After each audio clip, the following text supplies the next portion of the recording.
Starcasting to you from the City of Angels. Hello, everyone.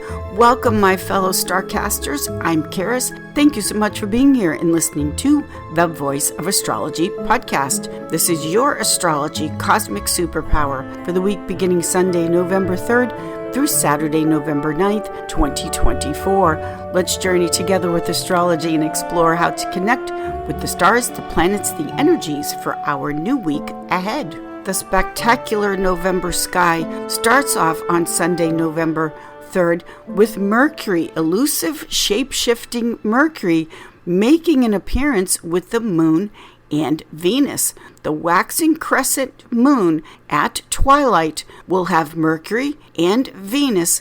The crescent part of the moon points towards Mercury. Now, the other part of the moon has what's called earth shine, which is the light and shine from the earth. On November 4th and 5th, we have what's called the torrid meteor showers from the south and the north. They will overlap with each other, and the moon will not be interfering with seeing the torrid meteor showers. On Saturday, November 9th, we have the moon rising around noontime. We will be able to see the moon high in the sky at sundown. The 7 originals, or the OGs as I call them, will be lined up this week as such.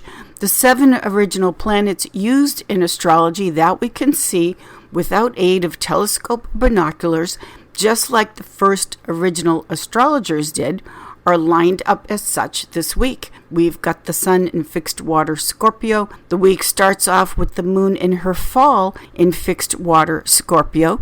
Mercury is in its detriment in the sign of Sagittarius, mutable fire Sagittarius. Venus is now in Sagittarius as well. We have Mars changing signs on Sunday and going into fixed fire Leo. How exciting is that? And we have Jupiter still in its detriment, retrograde in the sign of Gemini. Saturn is still retrograde as well in Pisces, ruled by Jupiter. We're starting off the week with daylight savings time ending, and at this point I just wish they would stop with the daylight savings time and ending, because at this point, other than just messing up and upsetting our sleep patterns, what is the point to continuously do this? Anyway, remember to fall back, set your clocks back 1 hour. In the spring, it's spring forward, fall back in the fall. So this begins on Sunday, November 3rd. Now, besides that, what a day and what an exciting time that we are in. There have been a lot of last aspects to the planet Pluto that is getting ready to be fully in fixed air Aquarius.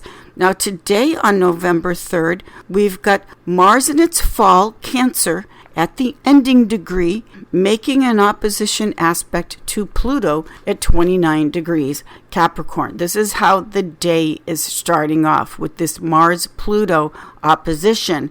As we've been working towards the exact moment of the Mars-Pluto opposition, this is the final goodbye in the area of an action that you've been wanting to take, and you've been putting it off because Mars is action. Mars has been in its fall in the sign of Cancer, which is cozy at home, hiding away. But this final Mars in Cancer making the opposition to Pluto in Capricorn is once and for all ending something where you've been putting it off, you've been delaying, and now you're going to do something about it. So the Mars-Pluto opposition, this is an aspect of that feeling, that energy of you've got to finally take a stand and do something. Sunday starts off with the moon in her fall in fixed water Scorpio, but then it changes into mutable fire Sagittarius. Now, with the moon entering Sagittarius, the moon in Sagittarius makes a conjunction to Mercury in its detriment in the sign of Sagittarius. This can be very emotional conversations about future plans and how to get there. We also have Venus in Sagittarius making an opposition to Jupiter, the ruler of Sagittarius, in Gemini, its detriment. These are the discussions about where is this relationship going in the future. these Jupiterian components here are how are we getting to the next chapter, the future of our lives. Later on the 3rd, now we have the huge, beautiful change that I just love because Mars, which is the planet of getting things done and being very determined to move forward, is leaving its fall placement in the sign of Cancer and going into a fiery, friendly triplicity, which is fixed fire Leo. Mars is energy. It is that life force, and so is the element of fire. So if you've been feeling lethargic, a little low energy, wanting to cozy up at home all the time, with the Mars in its fall in Cancer, then this huge change as we start off the week, which is Mars getting very excited, fire, enthusiastic about let's now take action and get things done. Know where this is taking place in your astrology chart because it is a major change by dignity for a planet to leave its fall placement and go into a placement, Mars in Leo, that brings a new vitality, a new life force, a new sense of fire and energy to move forward in your life. On Monday, the moon's day, please make it a point to watch the night sky because we still have the moon in Sagittarius making a conjunction to the jewel of the night sky, the queen of heaven, Venus in Sagittarius. Now, this moon-Venus conjunction, when we get to see that beautiful crescent moon right next to our sister planet Venus, the brightest light in the night sky, besides the moon, of course, that crescent moon with Venus, which is the new baby moon. The new moon time is the time of new beginnings. And when the new moon is next to Venus and they're both in Sagittarius, this is a feeling of great optimism and happiness and joy about the future. Sagittarius is reach for the stars. Moon-Venus conjunction in Sagittarius fire is anything is possible when and if you have faith and the truth. Sagittarius is the sign of faith and honesty, the truth. What a beautiful sight to see on the eve of a life-changing event that is going to take place on Tuesday, November 5th. Make a point if you can, if the skies are clear where you are, to see this lovely, magical Moon-Venus conjunction. Both feminine planets, the Moon and Venus, coming together with hope, promise, faith, and truth about the future. Again, on November 4th and 5th, we do have the interlapping toward meteor showers. If the skies are clear, you should be able to get to see at least 10 per hour. Beautiful welcoming in and announcement with this new moon and the Moon-Venus conjunction in Sagittarius. November 5th, of course, is election day, and on election day, the moon then changes signs and moves into its detriment in the sign of Capricorn. So when the moon is in its exile, away from its castle, the furthest place away from its natural home placement, which is the moon at home in Cancer, then the feeling of wanting to find your place, wanting to go where you belong. The moon in Capricorn can feel lost in the sense of where are we going? What does the future hold for you? When the moon is in Capricorn, as always, be really, really good to yourself. The moon rules over the stomach. The moon rules over food. Of course, healthy, wonderful nutrition is important always. But on this day, where there can be some confusion with the moon square Neptune, that's emotional confusion and trying to sort it all out. That was with the moon in Sagittarius square Neptune in Pisces, right before the moon goes void, of course, and then entered the moon in Capricorn. So be kind to your stomach, your body, also the stomach, the moon in Capricorn. This has to do with the third chakra, fear, Know that you are safe. Know that you will be well. All will be well. And self-care on Tuesday, always, but on this Tuesday with the moon going into Capricorn. November 6th, we still have the moon in Capricorn, and the moon in Capricorn makes a square aspect to Chiron in Aries. So the square to Chiron in Aries, which is about the new you, your new sense of identity. This can be you wanting to change a look, wanting to change a hairstyle, something about yourself.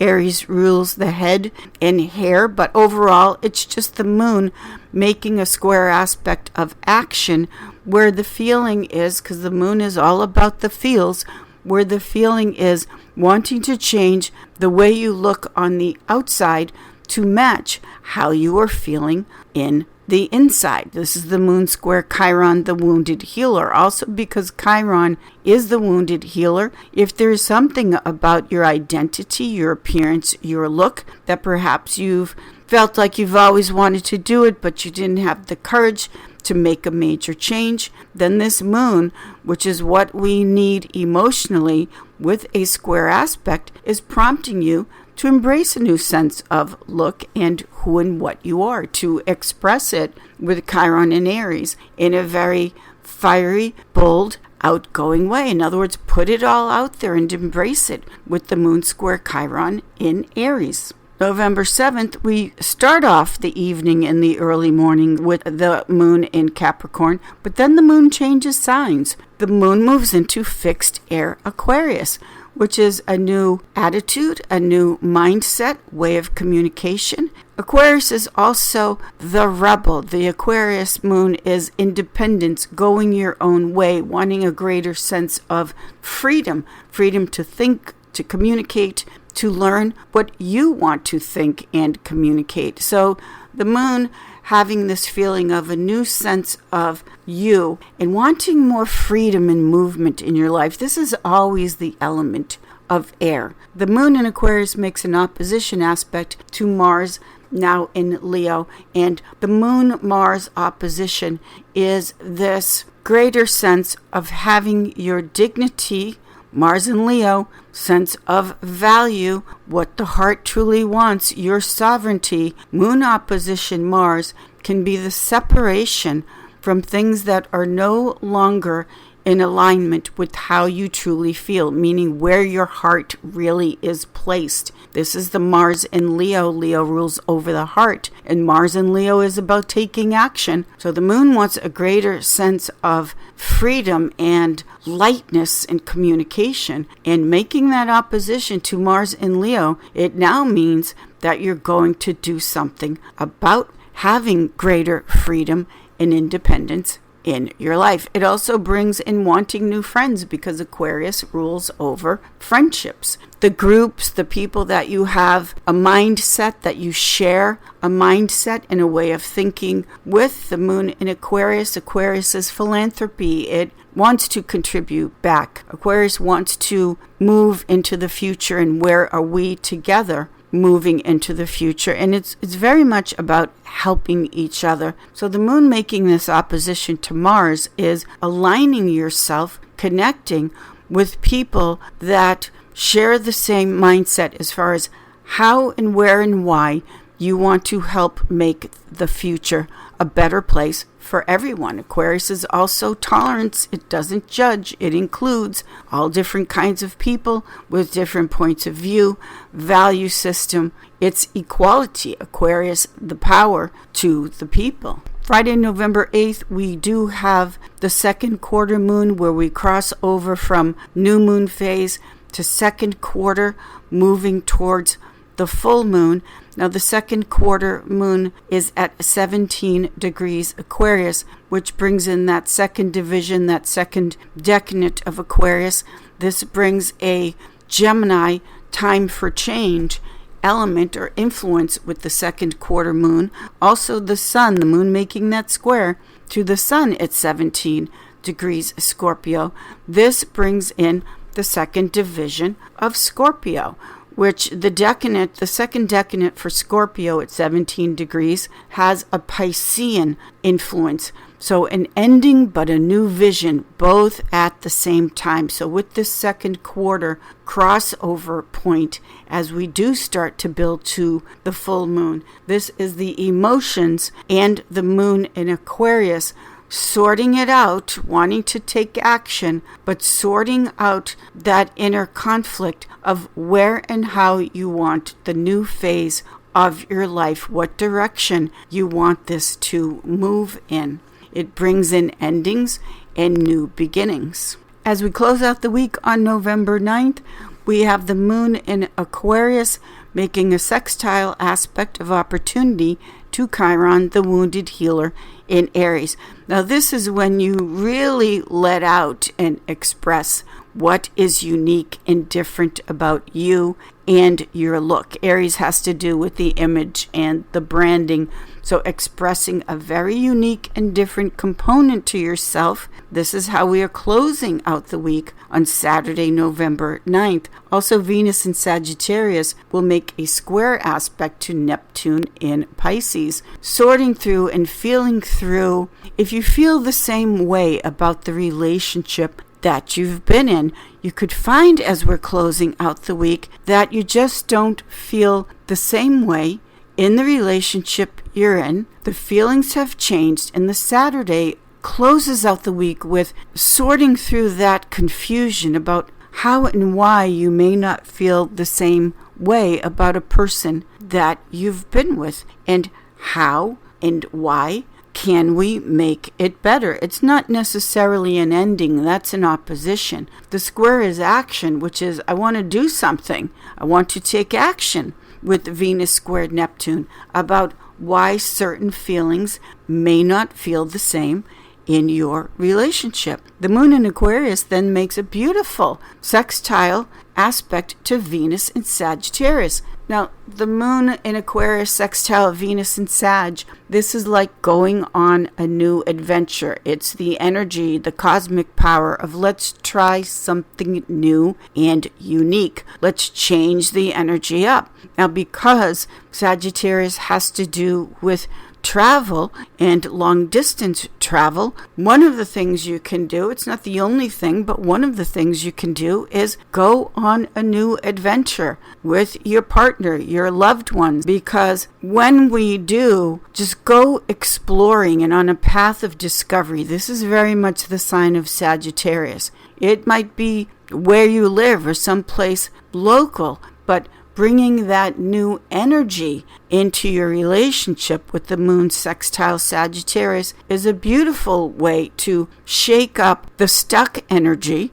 and bring in the new sense of excitement and adventure. This is the moon making that sextile 60-degree angle to Venus in Sagittarius. Now, Venus in Sagittarius, that placement is always about how love brings in friendship. It's like palling around. It's sports, it's adventure, it's travel. It's the feeling of the energy of we like to do the same things. It's also Venus in Sag is friendship. So it's not just the love and romantic. It also brings in the opportunity, moon sextile Venus, to bring friendship. We're really good friends into the love situation. Later on in the evening, as we start to close out the week, the moon then moves into mutable water Pisces. This is emotion. This is very deep because Pisces is the ocean of emotion. Deep feelings come to the surface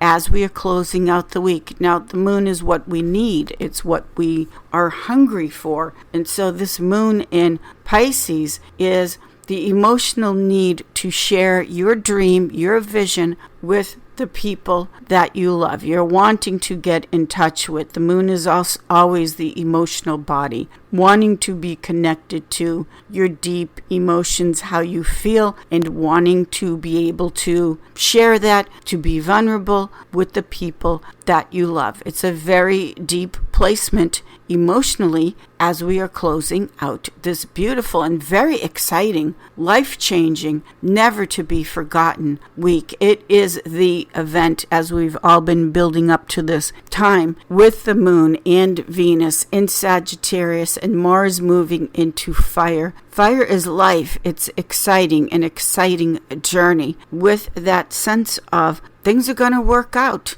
The universe has your back. Always have some faith. And this is how we are moving through this week. With the strong Sagittarius component this week, Mercury, Venus, the moon. Sagittarius is high hopes. That's the energy, the cosmic power. That feeling, that theme through the week of high hopes. Hold on to that feeling, that vibration and energy with all that is going on. And of course I know, and we all know what is going on. And that high hopes for the future is the Sagittarian component, especially with that Moon-Venus conjunction in Sagittarius.